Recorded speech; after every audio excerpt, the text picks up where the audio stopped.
رسول الله جاءك بذي الكريم وتجلى باسم منتقم يا ربي المصطفى بلغ مقاصدنا واغفر لنا ما مضى يا واسع الكرم وإن من جودك الدنيا ومن علومك علم اللوح والقلم يا رب بالمصطفى بلغ مقاصدنا واغفر لنا ما مضى يا واسع الكرم يكشف تقنتي من زلة عزمت إن الكبائر في الكفران كالأمم يا ربي المصطفى بلغ مقاصدنا واغفر لنا ما مضى يا واسع الكرم هو الحبيب الذي ترجى شفاعته لكل قول من الأهوال مقتهب يا ربي المصطفى بلغ مقاصدنا واغفر لنا ما مضى يا واسع الكرم اللهم صل وسلم وبارك عليه وعلى آله. الفاتحة بنية الله يفرح علينا فتوح العارفين ويفقهنا في الدين ويرزقنا كمال الإخلاص واليقين وبنية أن الله سبحانه وتعالى يوصل ثوابها إلى أرواح العلماء العاملين الراسخين في علم اليقين من المحدثين والمفسرين والفقهاء في الدين أن الله سبحانه وتعالى ينفعنا بعلومهم وببركة أسرارهم ويعلي درجاتهم في الجنة ثم إلى أرواح آبائنا وأمهاتنا وأجدادنا وجداتنا وأعمامنا وعماتنا وأخوالنا وخالاتنا ولجميع المسلمين والمسلمات والمؤمنين والمؤمنات ثم إلى أرواح المؤسسين في هذا المسجد من المتبرعين والمتصدقين ومن واقف بهذا المسجد أن الله سبحانه وتعالى يستر عيوبهم ويجعل قبورهم روضة من رياض الجنة وإلى حضرة النبي المصطفى رسول الله صلى الله عليه وسلم شيء لله لهم الفاتحة. أعوذ بالله من الشيطان الرجيم بسم الله الرحمن الرحيم الحمد لله رب العالمين الرحمن الرحيم مالك يوم الدين إياك نعبد وإياك نستعين صراط المستقيم صراط الذين أنعمت عليهم غير المغضوب عليهم ولا الضالين آمين.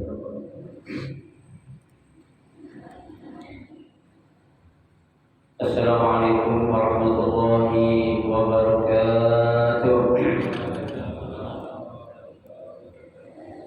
Bismillahirrahmanirrahim. Alhamdulillahirabbil alamin. Wa bihi nasta'inu ala umuri dunya waddin. Wassalatu wassalamu ala asyrafil anbiya'i wal mursalin sayyidina Muhammadin wa ala alihi wa ashabihi ajma'in amma ba'du.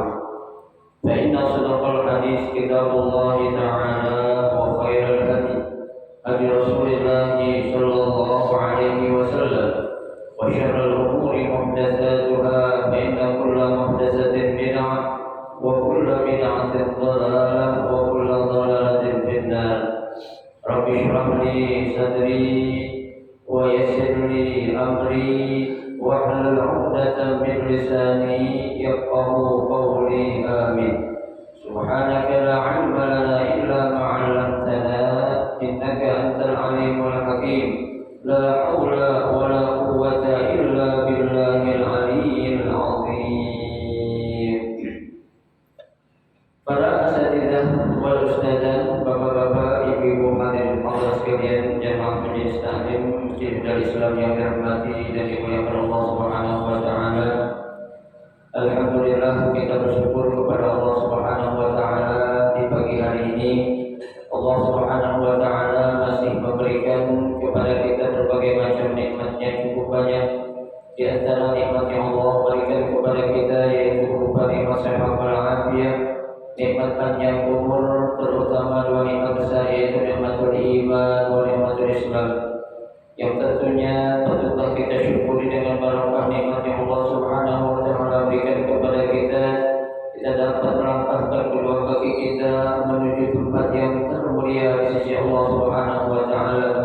Baitul min buyutillah, rumah daripada rumah Allah, dan kita berada di rawdah min riyadil jannah, taman daripada taman surga, dalam rangka kita mencari ilmu serta kita mencari keridhaan Allah Subhanahu wa taala.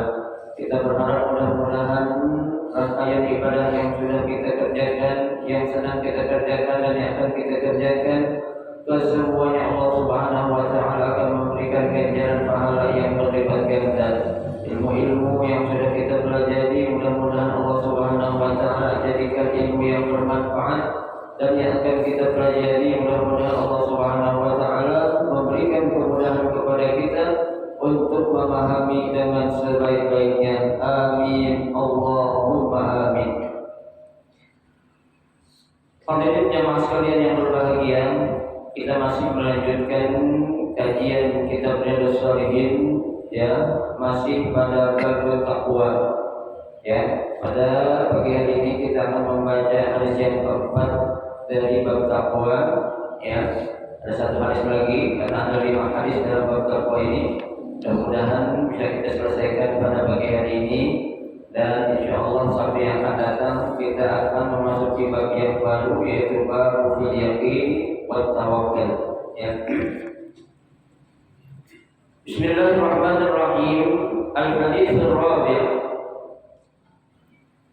An Abi Thalib Ali bin Hatim at-Ta'i radhiyallahu anhu qala Sami'tu Rasulullah sallallahu alaihi wasallam yaqul man halafa ala yaminin summa ra'a atqa lillahi minha falyati at-taqwa, rawahu Muslim. Pada hadis yang keempat ini, ya, dalam bab takwa, hadis yang datangnya dari Abi Thalib Ali bin Hatim at-Ta'i radhiyallahu anhu. Ya. Sini bifathil ta, Thalib, ya. Bukan tilib, atau tulib, tapi Thalib, ya. Wa kasrir ra, dan huruf ra-nya itu berbaris atau berharokat kasrah. Thalib, ya, bukan torof, bukan tur, tapi thalib.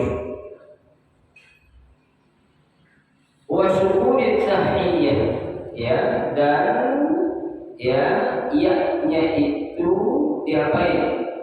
Di baris harokat atau sukunkan, dimatikan. Ya, karena biasanya, ya, sebelum ya mati itu huruf sebelumnya harus berharokat apa? Kasrah, ada dibaca panjang. Ya, kalau alif itu kan fathah. Ya, kalau dhamma itu waw, ya, untuk memanjangkan.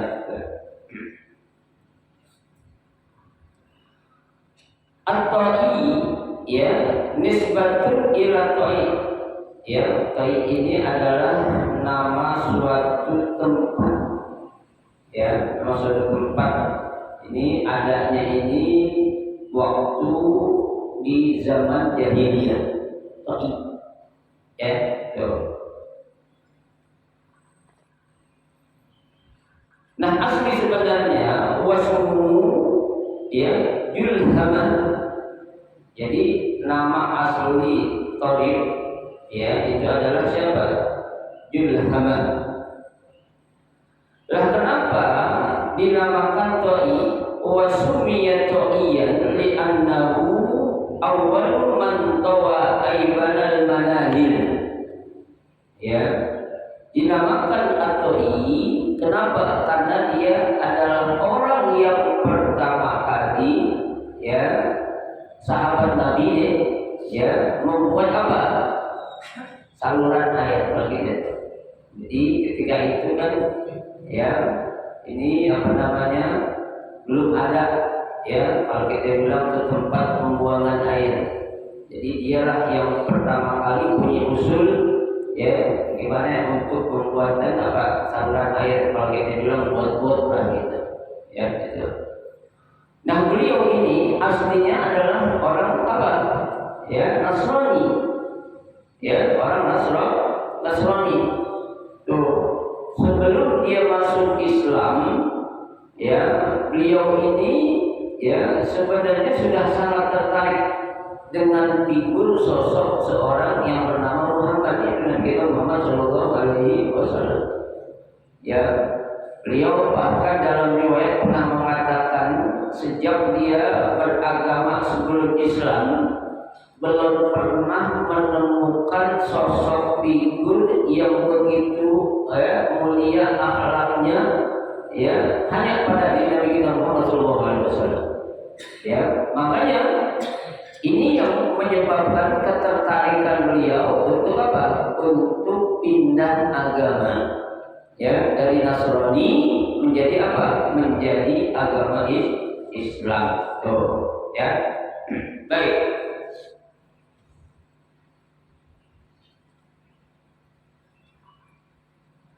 Wa pada Ali radhiyallahu anhu ya ala Nabi sallallahu alaihi wasallam sanatis'a fi Sya'ban ya nah setelah beliau masuk ke dalam agama Islam ya beliau menjadi orang yang didelegasikan Nabi orang yang diutus oleh Nabi ya yaitu pada tahun berapa? Sanatis'a ya pada tahun 9 Hijriah fi Sya'ban pada bulan Sya'ban yang diutus oleh Nabi Sallallahu Alaihi Wasallam. Wakila sana asyrah bahkan pendapat saya mengatakan ya pada tahun keberapa ya ke-10 katanya. Tuh ya. Wakila ya bal asral muslimun ukhtahu Safanah binti Hatim ya bahkan beliau pernah punya ya adik perempuan yang bernama Safanah binti Hatim ya itu pernah ditawan ya menjadi tawanan saat orang Islam berperang melawan orang apa? Orang kafir ya dia punya adik namanya Safanah itu sempat menjadi tawanan ya. Nah karena beliau ditawan atau ditahan oleh pasukan orang-orang Islam saat melakukan perang ya yang pada akhirnya adik perempuannya pun apa masuk ke dalam agama Islam ya itu.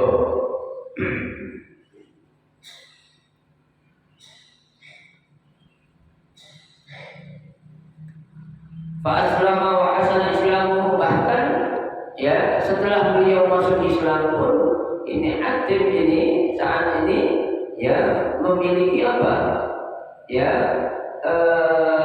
keyakinan yang sangat tinggi dan keislaman yang sangat kuat ya biasanya memang begitu Pak ya orang kalau baru masuk Islam itu kadang kala kita yang udah lama Islam kalahnya dia ya segi ibadahnya ya dan lain sebagainya itu kenapa? Karena orang-orang seperti itu biasanya sudah menemukan apa? Menemukan Islam yang sebenarnya ya mereka masuk Islam itu kafah secara menyeluruh ya bukan setengah-setengah ya karena disitulah saya katakan yang pernah saya jelaskan yang namanya hidayah itu memang sangat mahal harganya Ya, tidak bisa dijual beli. Jadi ketika orang mendapatkan hidayah dari Allah, itu dia mengartikan dunia bagi dia tidak ada apa-apanya. Ya, sehingga apa? Sehingga dia itu benar-benar ibadah kepada Allah. Ya, mereka tidak mengejar yang namanya kehidupan dunia, tapi yang mereka kejar adalah kehidupan akhirat yang akan mereka rasakan kekal selamanya. Ya. Baik.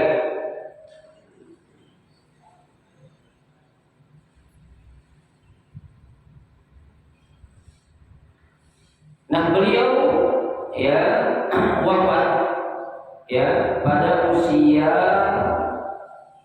83 tahun. Ya. 83 tahun. Bahkan dalam riwayat mengatakan ya beliau itu walam yartad wa sabata qawmahu. Ya, dia itu sempat mengajak para pengikutnya ya untuk apa? Memeluk agama Islam. Ya, beliau ini tokoh juga. Ya, ibarat kata kalau kita bilang dalam agama Islam kiainya lah. Ya, akhirnya beliau mengajak para pengikutnya untuk apa? Berbondong-bondong masuk ke dalam agama Islam. Ya, betul. Nah, Abi Thalib Ali bin Hatim At-Tai ya radhiyallahu anhu, mudah-mudahan Allah meridhoinya, qala, beliau bercerita ya, sami'tu Rasulullah sallallahu alaihi wasallam yaqul, kata ya Ibnu Taib Abi Thalib Ali, beliau mengatakan, aku pernah mendengar Rasulullah sallallahu alaihi wasallam bersabda. Ya, jadi dia tidak dengar langsung. Ya, dia dengar dari sahabat yang lain ngomong, didengar oleh siapa nih? Ya, Abi Thalib Ali.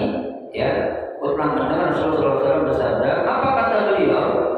Ya, man halafa ala yamin. Ya, man halafa ala yamin. Ya, apa itu hal?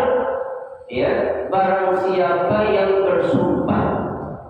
Ya, al-halaf itu artinya al-halaf huwa al-yamin. Ya, sumpah. Ya. Wa asluha al-aqdu bil azmi wan niyyah. Ya. Jadi yang namanya sumpah itu ya adanya satu keinginan yang kuat disertai niat yang kuat. Jadi bukan hanya sekedar pengen. Ya. Kalau yang namanya halaf itu ya keinginan yang diperkuat dengan apa? Sumpah dan niat yang tulus. Itu namanya halaf. Ya, dijelaskan oleh pengarang kitab ini.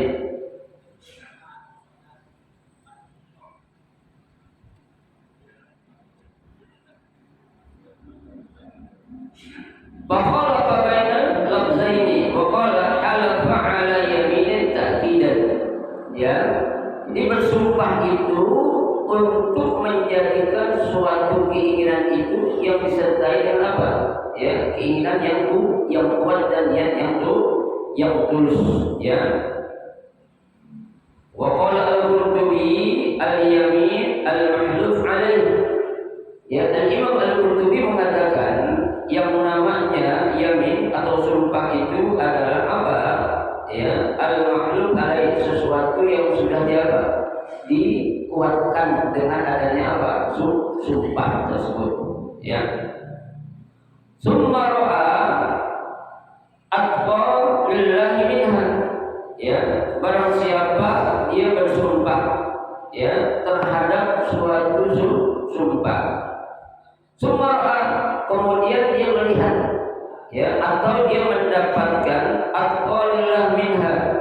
Ya, ai min yaminihi allati iltadamaha fi tarki amrin. Ya, ketika dia sudah bersumpah terhadap sesuatu, ternyata ada sesuatu yang tadi dia sumpah, setelah itu dia melihat ya adanya apa? Suatu yang merubah dia atau menjadikan dia itu lebih untuk apa? Bertakwa kepada Allah Subhanahu wa taala. Jadi ini ya, ada orang bersumpah nih. Ya, bersumpah. Orang-orang sumpah itu kan kadang sumpah ya yang sebelum dia tahu ya sumpah dia akan melakukan sesuatu yang dilarang, contohnya ya karena ada keinginan ya, namanya sumpah itu kan sesuatu yang harus dilaksanakan ya tuh. Nah ketika dia sudah sumpah untuk atau ingin melakukan suatu kejahatan atau maksiat ya, setelah dia sumpah dia melihat ya atau mendapatkan sesuatu yang merubah dia atau menunjukkan dia jalan untuk mendekatkan dirinya kepada Allah ya. Nah sumpah yang demikian itu boleh dibatalin asalkan ya menyebabkan dia itu lebih dekat lagi kepada Allah atau lebih menjadikan dia itu menjadi orang yang bertakwa ya. Saya dikatakan di sini ya, man halafa ala yamin summa ra'a atqalillahi minha. Nah, Nabi katakan falyati at-taqwa. Itu sumpah yang tadi boleh tidak terjadi ya. Yang penting engkau memilih ya suatu sumpah ataupun jalan yang menunjukkan agar engkau lebih bertakwa kepada Allah Subhanahu wa taala. Biasanya kan kalau orang melanggar sumpah itu kena apa tuh? Ada namanya kifaratnya. Ya, orang kalau sumpah nggak dilaksanain itu ada kifaratnya. Ya, kifaratnya itu macam-macam. Ya, ada yang ngasih makan orang miskin. Ya, ada yang dia berpuasa, tergantung itu. Ya, kalau dia nggak menjalankan sumpah, tapi ya sumpah yang dia lakukan ini ya itu sumpah yang yang tidak baik ya, makanya enggak terkena yang namanya kifarat asalkan yang dia lihat itu adalah sumpah yang akan menjadikan dia itu bertakwa kepada Allah Subhanahu wa taala. Ibarat kata gini Pak, ada sesuatu perbuatan baik, ada yang lebih baik, kita pilih yang mana? Yang lebih baik. Ya, bapak-bapak, ibu-ibu, yang ibu-ibu lakinya ngasih pilihan dua, ya, naik mau duit 10 juta atau 15 juta, pilih yang mana? Yang 15 juta, dia ada duit. Ya, selama ada yang lebih baik, kita pilih yang lebih baik. Ya, karena Nabi Shallallahu Alaihi Wasallam ya memberikan suatu arahan kepada kita. Kata Nabi, ma'huyyira Rasulullah Shallallahu Alaihi Wasallam baina amrayni illa akhadha aisarahuma. Ya, Nabi kalau dihadapkan dengan suatu atau dua permasalahan, ya Nabi tidak mengambil kecuali yang paling yang paling gampang, yang paling mudah. Ya, ada masalah ini berat, ini agak ringan, ambil yang yang agak ringan aja. Ya, kenapa? Karena tidak akan menjadikan beban kita untuk kita melakukan di luar kemampuan yang bisa kita lakukan. Ya, jadi kondisi apapun Bapak Ibu sekalian, kalau jalan itu menyebabkan kita akan lebih bertakwa kepada Allah, kita lakukan. Ya, apapun namanya, sumpah kalau itu melanggar, tak kerjain nggak apa-apa. Ya, yang penting akan menjadikan seorang lebih dekat atau bertakwa kepada Allah Subhanahu wa taala. Ya, itu hadis yang keempat. Ya. Selanjutnya hadis yang kelima, al-khamis an Abi Umamah Sudai bin Ajlan al-Bahili radhiyallahu anhu. Ya, qala sami'tu Rasulullah sallallahu alaihi wasallam yakhutubu fi hajjati hajjatil wada'i faqala ittaqullah wa sallu khamsakum wa sumu syahrakum wa addu zakata amwalikum wa ati'u umara'akum tadkhulu jannata rabbikum. Rawahu at-Tirmidzi fi akhir kitab as-salat wa qala haditsun hasanun shahihun. Ya, itu hadis yang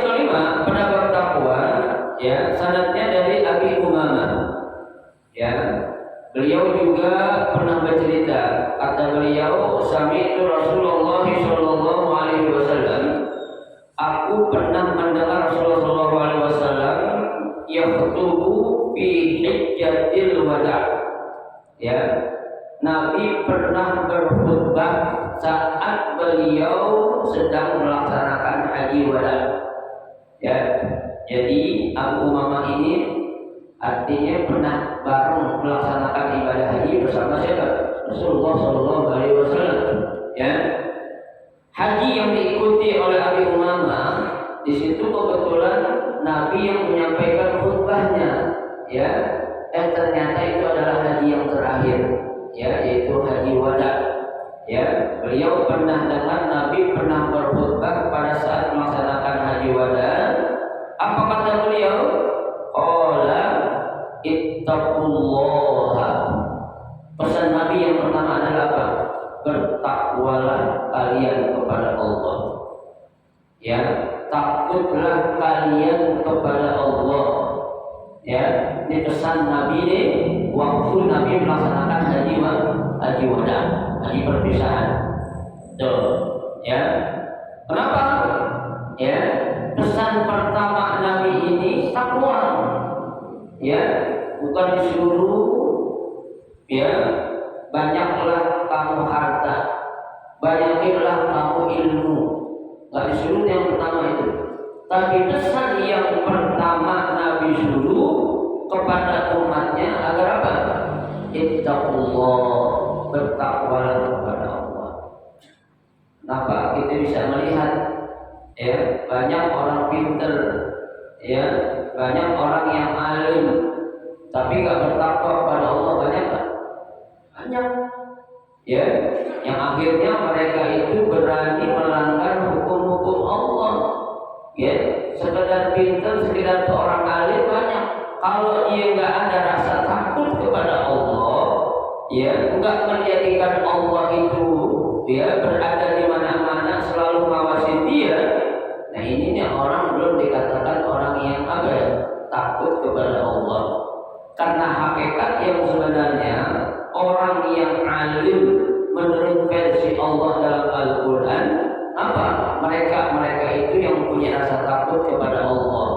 Ya, yang dalam Al-Quran Allah katakan innama yakhshallaha min ibadihi al-ulama. Ya, sesungguhnya di antara hamba-hambaku yang memiliki rasa takut kepadaku, kata Allah, siapa itu? Para ulama. Ya, jadi kesimpulannya kalau ulama dia ngaku ulama, ngaku orang alim, tapi nggak takut sama Allah, kira-kira dia pantas atau tidak dikasih gelar seorang ulama? Kalau menurut versi Allah nggak pantas. Ya, ulama masih melakukan hal-hal seperti ini tuh, yang jangankan yang haram, ya, yang makruh aja kalau bisa jangan dilakuin. Ya, kenapa? Karena itu akan menjatuhkan muruahnya dia. Ya, akan menjatuhkan kehormatannya dia. Ya, bukan karena yakin, bukan. Ya, seseorang itu mencegah suatu perbuatan dosa untuk dirinya bukan lantaran yakin, bukan. Ya, tapi lantaran apa? Lantaran memang dia takut kepada siapa? Kepada Allah. Ya, kalau orang takut melakukan dosa karena yakin, itu dampaknya takutnya kepada siapa? Manusia. Gue gak enak ngelakuin ini karena ada si anu tuh kenal gue. Tuh, ya. Tapi kalau orang yang bertakwa, dia takwa itu nggak menjadi suatu hambatan atau halangan apapun untuk apa? Untuk tidak dia menjadikan diri takwa kepada Allah Subhanahu wa taala. Pokoknya di mana aja dia ada, bersama siapa aja dia kumpul, di tempat mana aja dia ada, dia selalu yakin Allah selalu akan mengawasi dia. Ya, takwa itu bukan identik dengan suatu tempat, bukan. Ya, orang takwa saat di masjid doang, enggak begitu. Ya, orang takwa saat dia kumpul bersama majelis taklim kayak gini, enggak gitu. Namanya orang bertakwa mau dikumpul di mana juga, di pasar kayak di tempat maksiat kayak, dia bisa apa? jaga dirinya agar tidak terjerumus ke dalam apa? Maksiat atau berdosa yang akan menjadikan Allah murka kepada dirinya. Itu namanya orang yang bertakwa. Orang kenal dia ke, orang tak kenal ke, dia jauh ke, dekat ke, ya, dia pasti yakin Allah pasti apa? Melihat segala amal-amal yang dia lakukan. Makanya yang bersama adalah takwa. Ya, Allah pun memesankan wa tazawwadu, ya, fa inna khairaz zadi at-taqwa, dan berbekallah. Kenapa? Karena sebaik-baik bekal adalah takwa kepada Allah Subhanahu wa taala. Itu yang pertama. Yang kedua, pesan Nabi saat khutbah hajat wada, wa sallu khamsakum. Ya, Nabi katakan laksanakanlah salat yang 5 waktu yang Allah perintahkan kepada kalian. Tuh, sampai ya buat diri kita, buat keluarga kita, khususnya anak-anak kita tuh. Ya, Nabi kan sudah ngajarin muru auladakum bis-shalah wa hum sab'a sinin. Ya, suruh atau perintahin anak-anak kalian kalau tuh anak udah berusia berapa? 7 tahun. Ya, kadang kan zaman now nih, zaman sekarang nih, ya, zaman milenial nih, ada orang tua banyak takut sama anak, Pak. Ya, apalagi membangun sholat subuh, biarin dan tidur kesianan katanya. Ya, kita kesianan sama anak bukan pada tempatnya, Pak. Ya, justru kita kesian sama anak nanti kalau tuh anak, ya, apa? Tidak mendapatkan hidayah yang pada akhirnya nanti bakal apa? Nauzubillah, dimasukkan ke dalam api neraka. Tuh anak bakal nutut oleh kita loh, Pak. Ya, kita bilang kesian waktu dia tidur, waktu dia ini. Ya, nanti tuh anak bakal nutut. Ya, dimasukkan ke dalam neraka, dia bakal ngomong sama Allah. Ya Allah, saya tidak setuju orang tua saya masuk ke dalam surga. Kenapa dong, kata Allah? Waktu sholat subuh gue gak dibangunin, katanya gak enak. Ya, kesian sama gue. Tuh, nuntut nanti itu, Pak. Ya, jangan kira gak itu akan dimintai pertanggungjawabannya di hadapan Allah nanti itu. Ya, sholat dulu, ajarin yang 5 waktu dulu dah. Ya, yang sunnah-sunnah kalau memang bisa apa ya? Yang penting nih yang 5 waktu subuh, zuhur, asar, maghrib dan isya dulu ketika jaga dengan sebaik-baiknya. Insya Allah, ya, sholat itu dampak positifnya sangat banyak. Ya, apa itu? Allah sudah katakan inna sholata tanha 'anil fahsya'i wal munkar. Ya, sholat itu akan menjadikan kita itu, ya, apa? Mencegah dari perbuatan keji dan munkar. Ya, sekarang Pak banyak kasus kita, Pak. Ya, alhamdulillah benar apa enggak itu alasan. Ya, banyak pelaku-pelaku yang melakukan, ya, perbuatan zalim baik terhadap dirinya atau orang lain. Ya, komentar yang saya baca itu orangnya alim, katanya soleh. Sholatnya rajin, sering ke masjid katanya, taklimnya rajin. Saya bilang apa benar? Ya, si pelaku kejahatan kok kayak gitu? Ya, yang berarti kesimpulannya gampang aja. Sholatnya rajin, berarti sholatnya selama ini belum benar. Padahal kan, ya, positif dari sholat yang kita kerjakan itu, dia akan bisa apa? Mencegah dirinya dari melakukan perbuatan keji dan munkar. Nah, kalau dia masih rajin melakukan perbuatan munkar, kesimpulannya kan sholatnya itu belum benar. Ya, itu sholat perintahkan.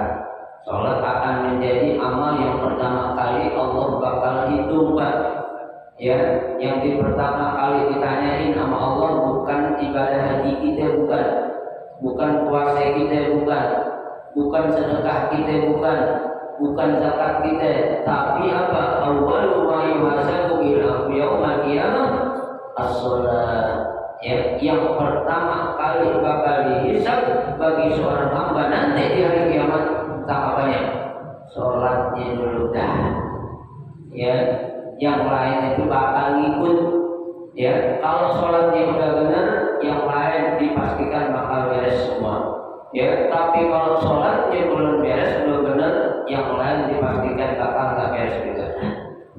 Ya, karena sholat adalah hubungan kontak langsung kita, komunikasi kita kepada Allah Subhanahu Wa Taala. Yang kedua yaitu laksanakan sholat yang lima waktu. Ya. Yang ketiga wasumu syahrakum. Ya, Nabi berpesan puasalah. Ya, kalian puasa apa maksudnya di sini? Puasa Ramadan. Ya, puasa yang wajib bagi dulu dapat. Ya, jangan kita ini ngelakuin amal yang harian kagak, yang mingguan kagak, yang tahunan juga kagak. Ya, apaan yang bisa kita kerjain buat Allah coba? Ya, mingguan harian kagak, mingguan kagak, bulanan kagak, tahunan juga kagak. Ya, nah apa yang bakal kita bawa bekal nanti ngadep Allah coba? Ya, kita ngadep Allah bukan bawa duit, bukan Pak. Ya, kita ngadep Allah bukan bawa ilmu, bukan. Tapi apa? Amal. Ya, nah kalau kita nggak punya bekal apa yang bakal kita bawa, kira-kira nanti apa yang bakal kita jawab? Ya, pertanyaan-pertanyaan yang bakal Allah ajukan melalui para malaikatnya. Jangankan di akhirat nanti Pak, di dalam kubur aja, ya, tuh orang bakal diapain? Ditanyain. Ya, ditanyain pertanyaan yang inti dulu itu. Ya, enggak ditanya hati kita, enggak ditanya istri kita yang cantik, enggak ditanya anak-anak kita yang pintar, enggak. Ya, itu semua enggak akan ditanyain. Ya, tapi yang pertama adalah cuma baik pertanyaan yang inti yang ditanyakan oleh dua malaikat munkar dan nakir itu di alam kubur. Belum lagi nanti di mana di akhirat saat kita dikumpulkan di padang mahsyar, Allah akan mempertanyakan kita satu persatu. Ya, enggak berkelompok tapi atu-atu Pak kita bakal ditanya. Ya, Bukhari dulu waktu hidup ngapain? Ya, ini saya ngajar biar ini benar. Allah bilang bohong gitu. Ya, Allah tahu gak nih? Tahu niat kita loh Pak. Ya, niat apa yang kita lakukan, pekerjaan apa yang kita kerjakan waktu sekarang ini Pak, ini semua kerekam oleh Allah. Ya, gak akan ada sedikit pun yang terlewati. Ini pengajian di Hudal Islam pada tanggal 15 Juni 2023 yang hadir bulan-bulan, ibu-ibunya bulan-bulan. Ya, ada yang ngaji sambil senderan, sambil melonjor, sambil bermain mata, kelihatan nggak? Kelihatan semua. Nggak ada yang nggak kelihatan loh Pak. Ya, kenapa? Karena terekam oleh CCTV Allah Subhanahu Wa Taala. Ya, sedikit pun nggak akan ada baju yang kita pakai sekarang ya, bakal kelihatan. Ya, nggak bisa kita mengelak ataupun kabur dari pantauan Allah Subhanahu Wa Taala. Kenapa? Karena CCTV Allah ada di mana-mana. Ya, jangankan di tempat terang, di tempat yang gelap aja Allah bakal tahu. Jangankan di tempat yang terbuka, di tempat yang tersembunyi aja Allah tahu. Ya, tuh jangan disamain kemampuan atau kehebatan manusia dengan kehebatan Allah Subhanahu Wa Taala. Puasa Pak, ya, puasa Ramadan jangan ditinggalin. Ya, tuh pesan anak-anak kita. Ya, kalau puasa Ramadan kita sekali aja nih, nggak puasa tanpa ada alasan yang dibenarkan menurut Islam atau syariat Islam, itu kalau kita mau ganti seumur hidup tuh nggak kebayar loh Pak. Ya, puasa Ramadan ini kita sengaja buka, akhirnya nggak puasa tuh. Ya, tuh kalau kata hanya biarin aja nggak puasa, dosanya satu. Tapi kalau dia bilang, ya, aku nggak puasa Ramadan lah, kenapa? Puasa Ramadan nggak wajib, dosanya tambah lagi. Ya, tuh. Ada lagi nggak puasa Ramadan, bilang puasa nggak wajib, capek-capek itu sih tambah lagi 3. Tuh, itu meningkat semua. Ya, semua apa yang Allah perintahkan itu pasti ada apa? Hikmah di balik itu semua. Ya, nggak mungkin Allah memerintahkan suatu pekerjaan kalau di balik perintah itu ada kebaikan yang bakal orang itu dapatin. Ya, Allah nggak butuh sama kita. Kenapa? Karena kebaikan itu akan kembali kepada siapa? Kepada diri kita sendiri, bukan kepada orang lain. Itu yang ketiga. Yang keempat, wa atu zakat amwalikum. Ya, keluarkan zakat harta kalian. Ini masih banyak nih Pak, orang-orang kita belum mengerti tentang zakat harta. Ya, ibu-ibu punya emas Bu, emas wajib dizakatin enggak Bu? Bu, emas yang disimpan, bukan emas yang dipakai.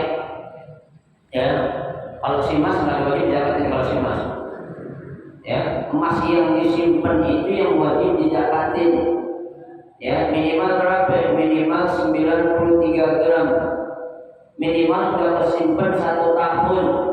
Tuh, kena zakatnya berapa? Enggak banyak, 2,5%. Ya, 93 gram. Taruhlah harga emas sekarang 1 juta. Ya, kalau 1 juta itu kali 93 berarti 93 juta. 2,5% dari 93 juta berapa duit? Berapa itu? 1% aja baru berapa? 90.000, berarti sekitar 100 ribuan. Ya, jadi 93 juta Allah minta cuma 200.000 untuk kita dapatkan. Ya, kalau orang yang nggak sadar berat Pak. Ya, berat. Kenapa? Karena dia mikir hitungan matematika dunia. Ya, ini emas 93 juta harganya. Gua keluarin 200 juta, berarti tinggal 9.380.000. Ya, kurang. Sayang banget nggak usah. Ya, kalau yang dipakai ibu-ibu silakan, nggak kena zakat. Ibu mau pakai sekilo 2 kilo itu emas, ya, tapi dipakai nggak kena zakat kan?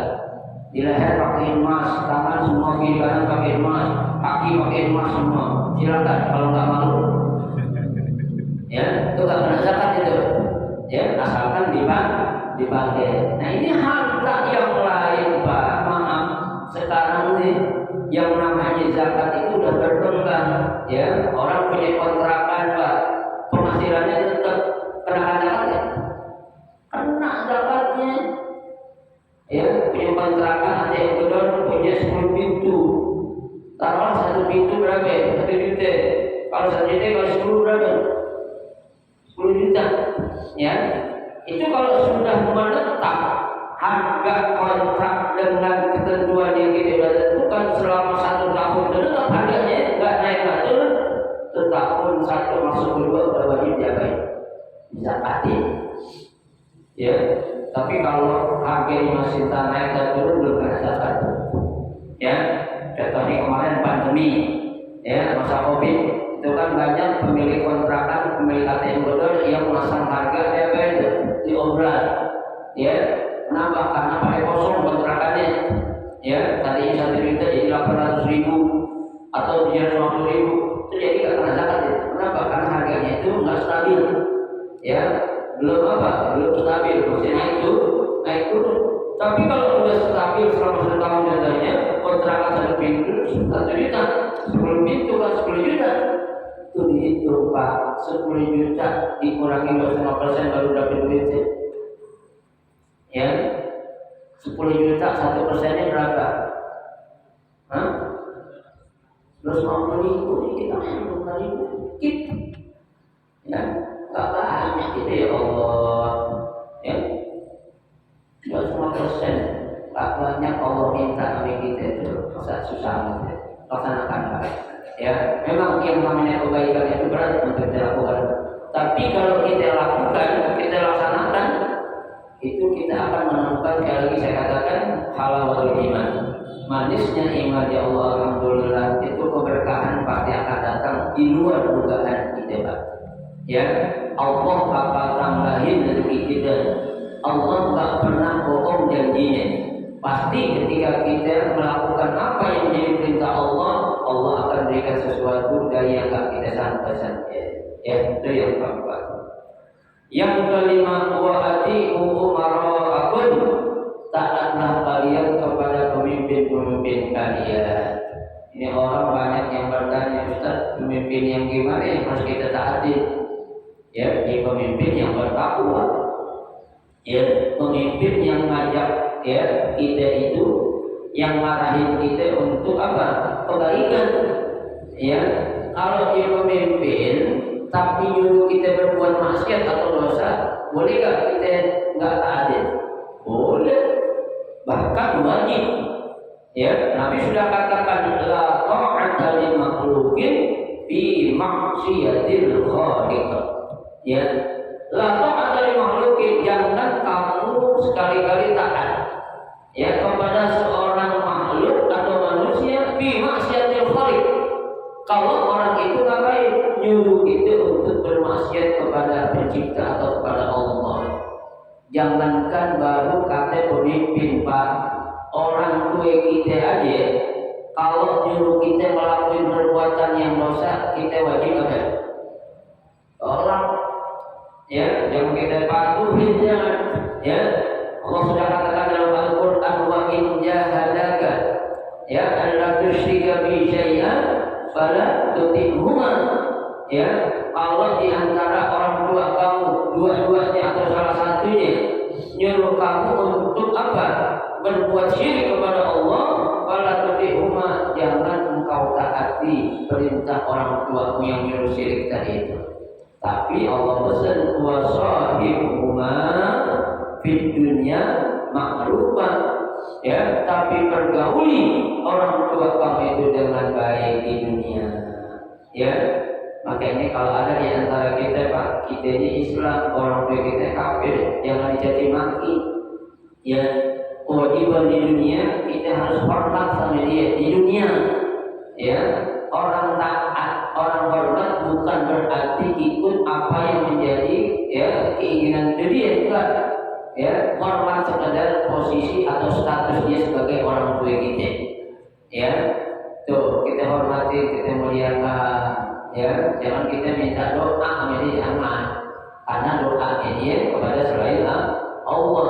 Kalau kita minta doa sama dia, ya dengan adanya perbedaan agama dengan kita, berarti kita mengaminkan atau meyakini keyakinan orang tua kita yang bukan beragama ini, yang beragama Islam. Tuh, ya. Nah, kata Nabi, kalau 5 pesan ini kalian lakukan, apa? Tadkhulu jannata rabbikum, kalian pasti akan masuk ke dalam surga Tuhan kalian. Allah akan masukkan kalian ke dalam surga Allah Subhanahu wa taala. Itu pasti, Pak. Ya, takwa, ya, salat 5 waktu, puasa Ramadan, zakat, ya, patuh kepada pemimpin. Kalau pemimpin itu dalam sebuah ya komunitas besar, namanya kan presiden. Ya, dalam komunitas yang paling kecil adalah keluarga, orang tua kita. Ya, yang laki adalah pemimpin kita. Kalau selama itu benar, wajib kita taati, wajib kita ikuti, sehingga itu akan mendatangkan apa? Kebaikan buat kita. Apa? Berupa janji Allah, surga yang akan Allah berikan kepada orang yang mampu untuk melaksanakan pesan Nabi Imam tadi itu. Ya, karena ini disampaikan saat Nabi melaksanakan haji wada atau haji perpisahan. Ya, mudah-mudahan Allah Subhanahu wa taala memberikan kekuatan kepada kita untuk bisa melakukan dan menjaga apa yang menjadi pesan Nabi kita Muhammad SAW ini, sehingga kita semua akan masuk ke dalam surga Allah secara bersama-sama, dan kita bisa kumpul bukan hanya di dunia, tapi kita akan kumpul di surga Allah nanti. Amin ya rabbal alamin. Ya, selesailah ya hadis yang terakhir dari bab taqwa. Insyaallah saat yang akan datang kita akan masuk ke bab yang berikutnya, yaitu bab yakin wa tawakkal. Ya, mudah-mudahan memberikan kita panjang umur, sehat walafiat, sehingga kita bisa memberikan sesuatu yang terbaik untuk bekal kita saat kita nanti menghadap kehadiran Allah Subhanahu wa taala. Baik, ada yang mau ditanya silakan.